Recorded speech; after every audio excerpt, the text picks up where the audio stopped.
Kurikulum sebagai suatu rancangan dalam pendidikan memiliki posisi yang strategis. Belajar mengajar sangat dipengaruhi oleh kualitas kinerja guru. Oleh karena itu, usaha meningkatkan kemampuannya guru dalam proses belajar mengajar perlu secara terus-menerus mendapatkan perhatian dari penanggung jawab sistem pendidikan. Salah satu tanggung jawab yang harus dikerjakan adalah penyusunan kurikulum sedemikian rupa agar sesuai dengan kebutuhan peserta didik dan tidak memberatkan kepada guru selaku penghubung antara tujuan kurikulum dan peserta didik. Sangat pentingnya kurikulum sebagai syarat serta kegiatan pendidikan, maka dalam penyusunan memerlukan suatu landasan yang melalui berbagai pemikiran dan terdiri dari berbagai komponen. Setiap komponen memiliki fungsi masing-masing dan saling menyatukan. Setiap komponen yang menyusun kurikulum saling memiliki keterkaitan satu sama lain, sehingga dalam proses pengembangan kurikulum harus memperoleh perhatian yang sama besarnya. Komponen kurikulum memiliki tempat dalam suatu kesatuan yang memiliki keterkaitan. Begitu juga dengan ketidaksesuaian dari materi yang ingin disampaikan penggunaannya.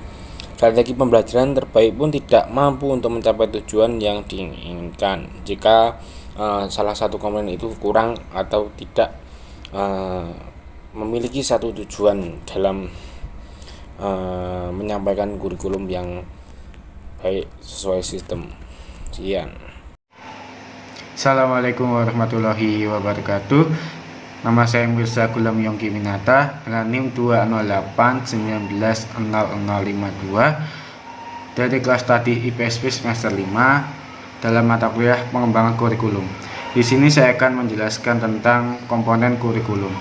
Kurikulum merupakan suatu pendidikan yang berisikan berbagai bahan ajar dan pengalaman belajar yang diprogramkan, direncanakan dan dirancang secara sistematika atas dasar norma-norma yang berlaku dan dijadikan pedoman dalam proses pembelajaran bagi pendidik untuk mencapai tujuan pendidikan.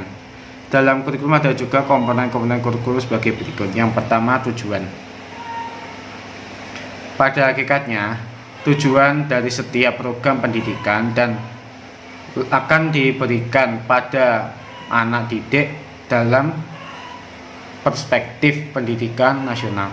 Tujuan pendidikan nasional dapat dilihat secara jelas dalam Undang-Undang Nomor 20 Tahun 2003 Bab 2 Pasal 3 tentang Sistem Pendidikan Nasional, bahwa pendidikan nasional berfungsi mengembangkan martabat dalam rangka mencerdaskan kehidupan bangsa, bertujuan untuk mengembangkan potensi peserta didik yang agar menjadi manusia yang beriman dan bertakwa kepada Tuhan Yang Maha Esa, berakhlak mulia, sehat berilmu, cakap, berkreatif, mandiri, dan menjadi warga negara demokratis, serta bertanggung jawab. Kompetensi merupakan perpaduan dari pengetahuan, keterampilan, nilai, dan sikap yang direfleksikan dalam kebiasaan berpikir dan bertindak. Finn dan Jungkilton mengartikan kompetensi sebagai penguasa terhadap suatu tugas, keterampilan, sikap, dan apresiasi yang diperhatikan keberhasilan tujuan pendidikan antara lain. Menurut Finn dan Jungkilton, tujuan kompetensi lulusan adalah tujuan yang harus dicapai oleh suatu lembaga pendidikan, contoh SD, SMP, SMA. Yang kedua, tujuan kurikuler atau standar kompetensi adalah tujuan bidang studi atau mata pelajaran sehingga mencapai hakikat ilmu yang ada di dalamnya. Tujuan instruksional atau kompetensi dasar. Tujuan instruksional adalah sebagai kemampuan-kemampuan yang diharapkan dimiliki anak didik setelah mereka menyelesaikan proses pembelajaran. Yang kedua, strategi kurikulum.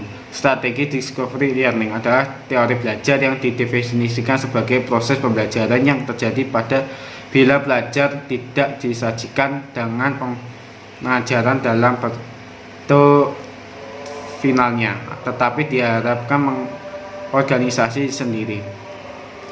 Yang kedua, strategi inquiry learning didefinisikan oleh Piaget, Student of Technology 1973 sebagai pembelajaran yang mempersiapkan situasi bagi anak untuk melakukan eksperimen sendiri dalam arti luas, ingin melihat apa yang terjadi, ingin melakukan sesuatu, ingin menggunakan simbol-simbol dan mencari jawaban pertanyaannya sendiri. Yang ketiga, strategi problem based learning atau PBL adalah metode pengajaran yang bercirikan adanya permasalahan nyata sebagai konteks untuk para peserta didik belajar berpikir kritis dan keterampilan memecahkan masalah dan memperoleh pengetahuan.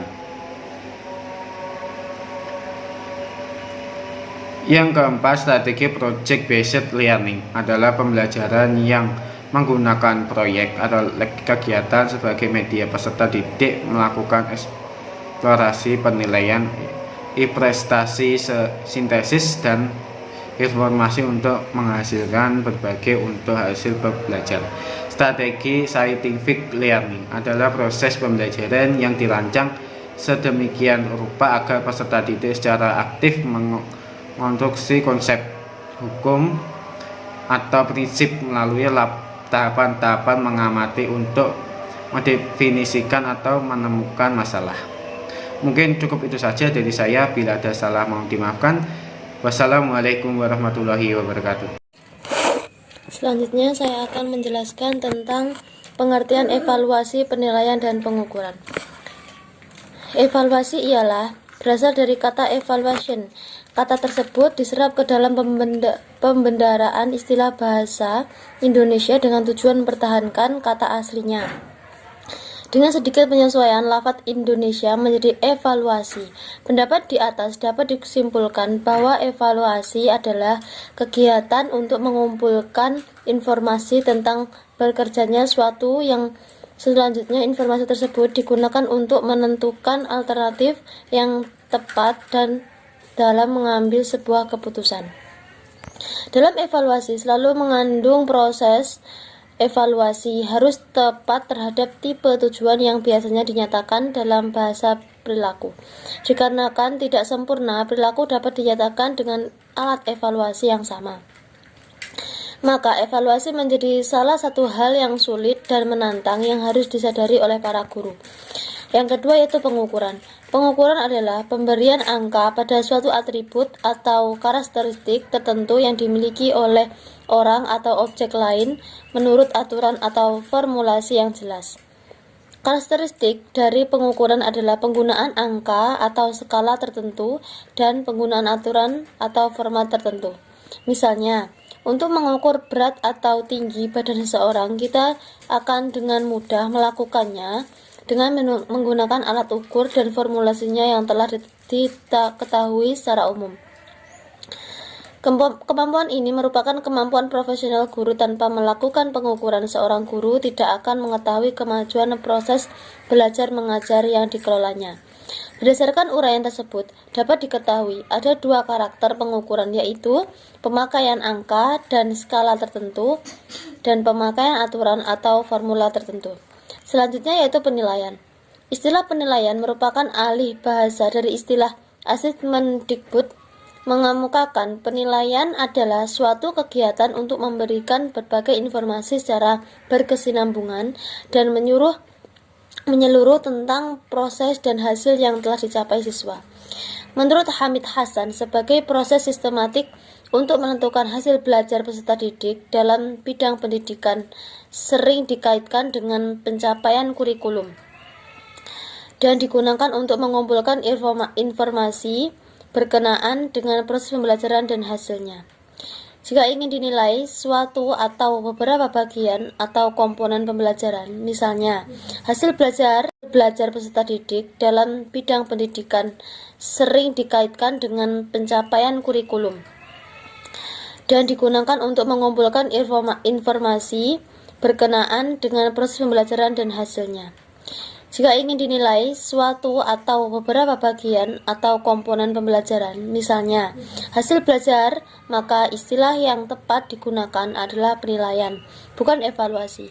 Kalau evaluasi dan penilaian bersifat kumulatif, maka pengukuran bersifat kuantitatif yang diperoleh dan menggunakan alat ukur atau instrumen yang standar, yaitu seperti buku.